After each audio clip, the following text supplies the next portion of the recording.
മനുഷ്യ മനസ്സ് റിമോട്ടുകൾ കൊണ്ട് നിയന്ത്രിക്കാൻ സാധിക്കുമോ എന്ന് ചോദിച്ചാൽ സാധിക്കില്ല എന്ന് തന്നെയായിരിക്കും ഭൂരിഭാഗം ആളുകളും മറുപടി പറയുക. എന്നാൽ മറുപടി പറയുന്നവരിൽ ചിലർ മനുഷ്യ മനസ്സ് നിയന്ത്രിക്കാനും മാത്രം സാങ്കേതികവിദ്യ ഇന്ന് വളർന്നിട്ടില്ല എന്ന് പറയുന്നവരായിരിക്കും. എന്നാൽ മറ്റു ചിലർ സാങ്കേതികവിദ്യ എത്ര വളർന്നാലും ശരി അവനവന്റെ സ്വതന്ത്ര ഇച്ഛയെ മറികടന്നുകൊണ്ട് മനസ്സ് നിയന്ത്രിക്കാൻ ആർക്കും ഒരു കാലത്തും സാധിക്കില്ല എന്ന് പറയുന്നവരായിരിക്കും. എന്നാൽ സത്യം ഇതൊന്നുമല്ല.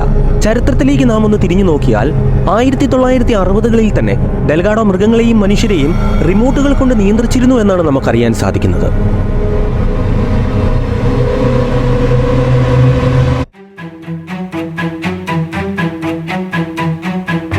തന്റെ റിമോട്ടിന്റെ ബട്ടൺ അമർത്തിക്കൊണ്ട് ഡെൽഗാഡോ മൃഗങ്ങളുടെയും മനുഷ്യരുടെയും ചിന്തകൾ, വികാരങ്ങൾ, ആഗ്രഹങ്ങൾ, ചലനങ്ങൾ എന്നിവ നിയന്ത്രിക്കുകയായിരുന്നു.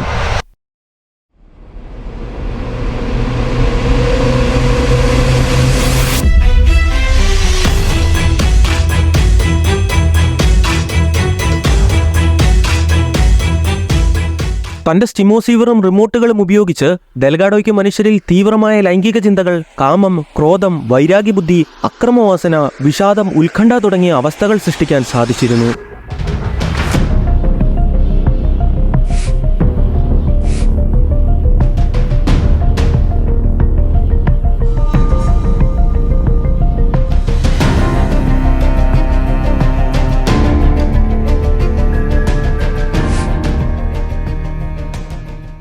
ഇതിനെല്ലാം അപ്പുറം ഡോക്ടർ ഹൊസെ ഡെൽഗാഡോ തന്റെ രോഗികൾക്ക് തങ്ങളുടെ വികാരങ്ങൾ സ്വയം റിമോട്ടിന്റെ ബട്ടൺ അമർത്തിക്കൊണ്ട് നിയന്ത്രിക്കാനുള്ള അവസരവും നൽകിയിരുന്നു.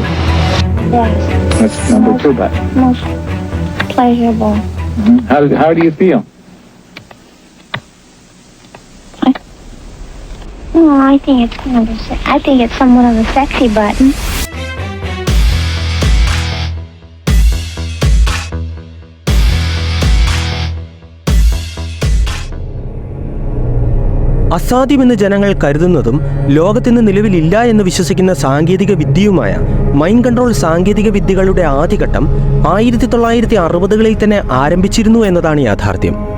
തന്റെ സാങ്കേതിക വിദ്യ ഉപയോഗിച്ചുകൊണ്ട് ഡെൽഗാഡോയ്ക്ക് മൃഗങ്ങളുടെയും മനുഷ്യരുടെയും ചിന്തകൾ, വികാരങ്ങൾ, ശരീരചലനങ്ങൾ എന്നിവ അവരുടെ സ്വതന്ത്ര ഇച്ഛയെ മറികടന്നുകൊണ്ട് നിയന്ത്രിക്കാൻ കഴിഞ്ഞതിനോടൊപ്പം ആളുകളുടെ മാനസിക നില തെറ്റിച്ച് ഡെൽഗാഡോയ്ക്ക് അവരിൽ മിഥ്യാ ഓർമ്മകൾ, മിഥ്യാചിന്തകൾ, മിഥ്യാദർശനങ്ങൾ തുടങ്ങിയവ സൃഷ്ടിക്കാനും സാധിച്ചിരുന്നു.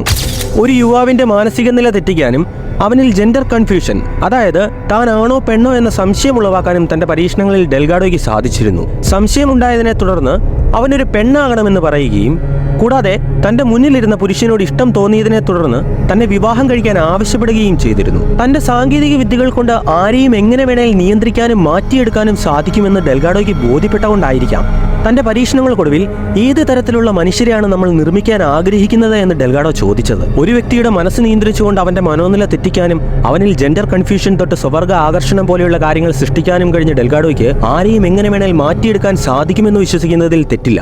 Any function in the brain, emotions, intellect, personality, could be perhaps modified by this non-invasive technology.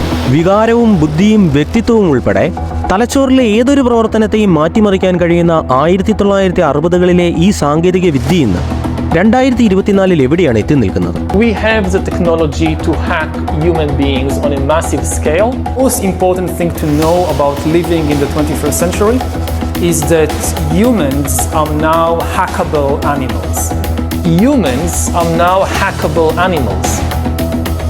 You know, the whole idea that humans have, this, they have this soul or spirit and they have free will, that's over.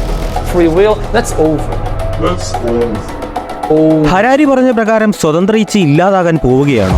ഭാവിയിൽ നമ്മുടെ സ്വതന്ത്ര ഇച്ഛ നമുക്ക് നഷ്ടമായേക്കുമോ? 1960കളിൽ നടന്ന ഡെൽഗാഡോയുടെ ഈ പരീക്ഷണങ്ങൾ നാം ഓരോരുത്തരെയും എങ്ങനെയാണ് ബാധിക്കാൻ പോകുന്നത്? ഡെൽഗാഡോയുടെ പരീക്ഷണങ്ങളിൽ എന്തൊക്കെയാണ് സംഭവിച്ചത്? റിമോട്ടുകളുടെ സഹായത്തോടെ മനസ്സിനെ നിയന്ത്രിക്കാൻ സാധിക്കുന്നത് എങ്ങനെ? ഈ ചോദ്യങ്ങളുടെ ഉത്തരങ്ങൾ അറിയാനും ഡോക്യുമെന്ററി മുഴുവനായി കാണാനും ചാനൽ സബ്സ്ക്രൈബ് ചെയ്യുക. You can hack my body, my brain, my life. You can reach a point when you know me better than I know myself. We have the technology to hack human beings on a massive scale.